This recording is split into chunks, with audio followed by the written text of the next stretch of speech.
Hello there guys and welcome back to the channel. Now Battlegrounds Season 15 is about to start. It's actually quite wild that we haven't had an official announcement about the start of the season. I guess Kabam kind of forgot.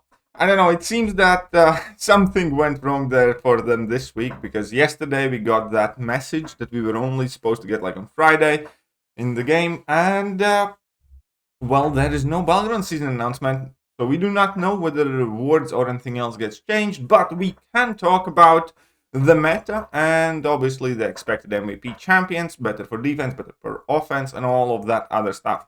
So in this video, I'm going to be focusing on the victory track meta.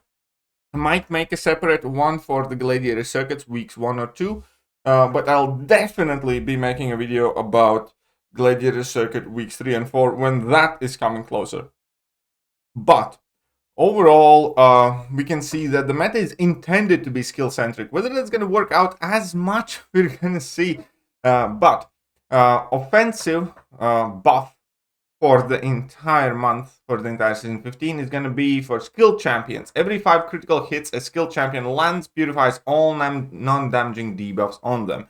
We have seen this one in like Thronebreaker EQs and stuff like that. It's not a new node. So basically, skill champions that crit will be able to purify all non-damaging debuffs on them, quite frequently just giving them that extra boost of purify ability. But even skill champions like Crossbones, obviously at max sig, will still be performing very good because they have very powerful purify abilities. So let's move on. The defender buffs. When the attacker gains a bar of power, they are afflicted with a power sting debuff for 10 seconds, intercepting the defender whilst the power sting is active, removes it and inflicts it on the defender instead. And then we have Power Focus 1, which will effectively make it harder to intercept, right? Because it's never necessarily safe to intercept, or it's much more risky to intercept when opponent does in fact have a bar of power. With Power Focus 1, they're going to get to that bar of power that much quicker.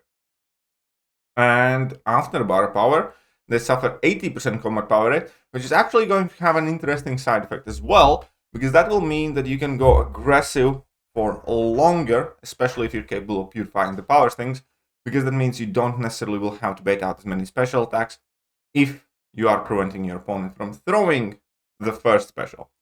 And then in Gladiator Circuit, we are going to have Encroaching Stun. We're not going to get it in the victory track. Obviously, Encroaching Stun will, make the fight more complex and risky. Right. So those are the notes. What is my effective prediction for the meta? Well, we're going to start with the fact that obviously Kubam's intending it to be skill champion based, and I think that is what we are going to see, especially in victory track.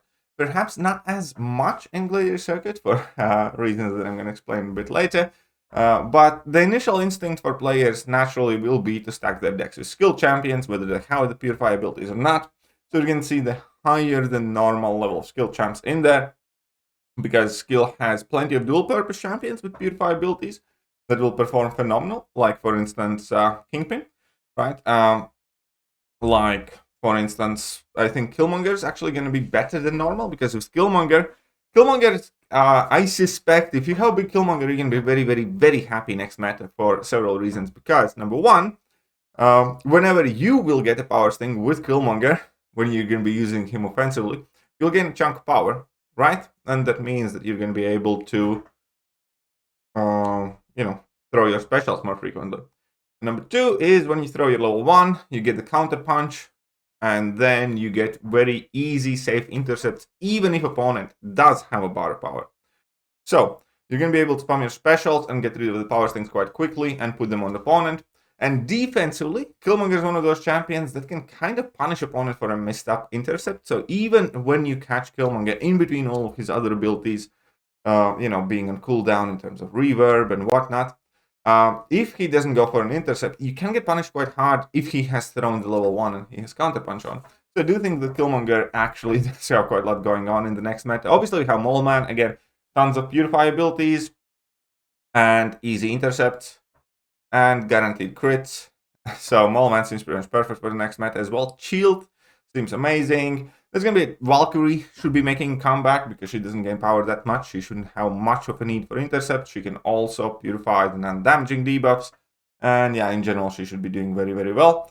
Obviously, we're going to have the standards. Nick Fury's, I think Moon Knight actually could do well. Crossbones, if he's 6200. We're going to have Jabari Panther, who should be great. We're going to have Hitmonkey, a whole bunch of other champions, really. Several that I didn't necessarily show. Elsa should be quite good. Easy, guaranteed, safe intercepts for Elsa as well. You know, obviously, we're going to have Black Cat, Mantis, potentially. Again, with AI manipulation, relatively easy intercepts. Obviously, there's still Massacre. So overall, your biggest skill champions will more than likely be quite useful in the next meta, including somebody like Bullseye. Right? Right. So I can move on past the skill class. And here comes the second part. Obviously, if there's going to be more skill champions involved in the meta in general, that means that people will naturally lean more towards mutants to counter them, especially with champs that have anti-purification abilities or punish purification. So champions like Archangel could do well, especially because you can shut down the nodes, period. Havoc and Bishop, I expect to see quite a lot of these two guys around, because again, neither one of them focus on filling up that power bars too much or too quickly, which means you will not be getting too many power things on yourself. You will either be able to wait them out or land in that one intercept at a crucial moment and then deliver a large burst of damage.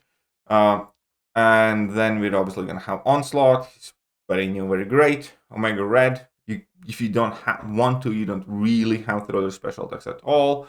And with Omega Red, again, you can kind of stay close to your opponent without throwing special attack. And if you don't need to bait out that special attack, should be quite easy way of dealing damage.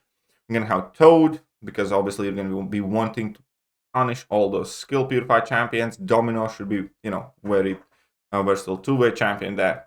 And then the third class, because again, I do kind of expect to see larger than normal mutant amount in the meta, because we're going to see very large skill champion amount in the meta, at least, provisionally.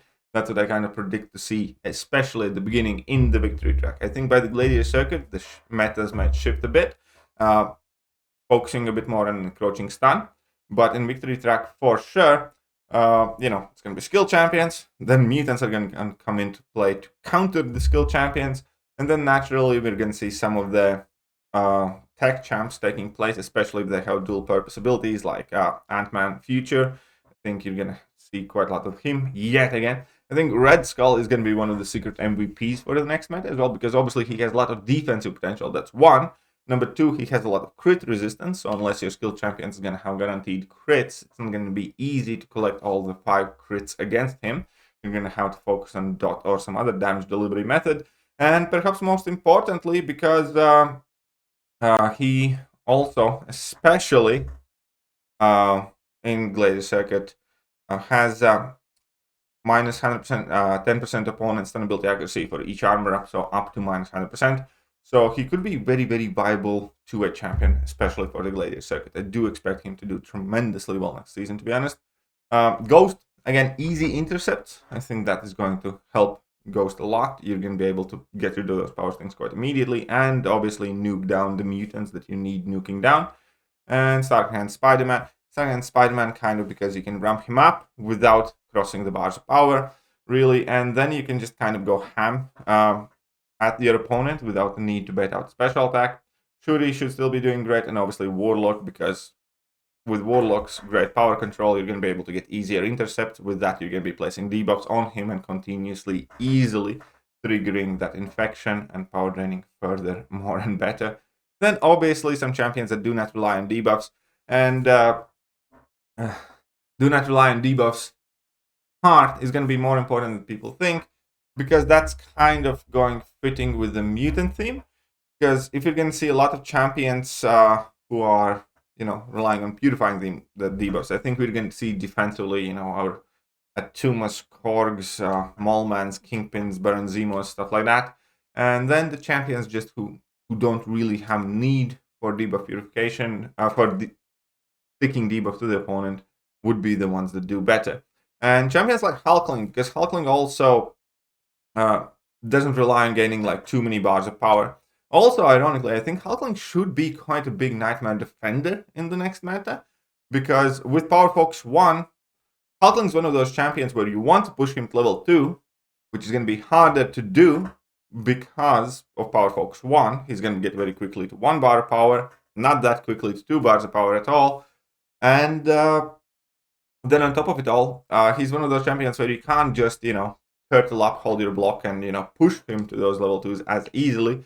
Because he can hit very, very hard through block. So, yeah, I actually do think Hulkling is going to be a bit of a pain to fight without a proper counter in the next meta. Then, obviously, we're going to have the Werewolf, which I think is going to do great with the Power Focus 1. I think, again, he's going to enter his Lycan mode. I think he's going to be a very solid defender and attacker. Then I think Doom is going to be better than normal defensively. Because, again, for similar reasons where in the top-end Battlegrounds, you always want to push Doom to level 2. Which is going to be harder to do. He's going to be spamming that level 1, especially because he's unblockable with the AI changes. AI seems to throw specials even more frequently when you're not wanting them to, even your block is up. And yeah, I think Doom could be a bit of a defensive menace as well. Next meta, then with Science class, I think Power Sting champions could be quite great counterintuitively, even though this meta kind of like focuses on skill champions. I think the Science champions that you will end up using will likely be something like Spider-Ham, Cassie Lang, because number one, they are not that much affected by inequity in case and at times when you do have the Power Stings on you. They interact well with Power Stings themselves, obviously, and on top of it all, Power Focus 1 is going to always, make it easy for you to push opponents past the bar of power for you to trigger the Power Stings. So yeah, those should be doing quite good. And also Silk, because with Silk you can kind of go ham and you can get that intercept much more safe than most people, because you do have that very powerful auto evade. And if you have to, you can kind of force that intercept even if opponents pass bar power, and you will have a safety net for that. So those are more or less the champs I'm kind of looking at for the next BG season. Obviously, there's still a lot to be unclear. I do think that Gladiator Circuit meta will differ quite drastically. I think some champions with very long special attack animations, especially Special 1, are going to become more trendy because it's going to be kind of harder to deal with them then. And obviously, we have weeks 3 and 4 metas also. But those are my initial thoughts. Again, I think the focus is going to be on the 3 classes of skill, mutants, and techs, just because it's their individual class wheel system there. Now, skills as the base of it, then mutants to counter the skill champions, offensively and defensively, and then the techs to take care of the mutants that go on defense. So, let me know what you guys think, and that will do for now. I look forward to finally seeing that season announcement and discussing whether Kabam actually did something about the BG store and the rewards. That's it for now, and I'm going to catch you guys soon. Bye-bye.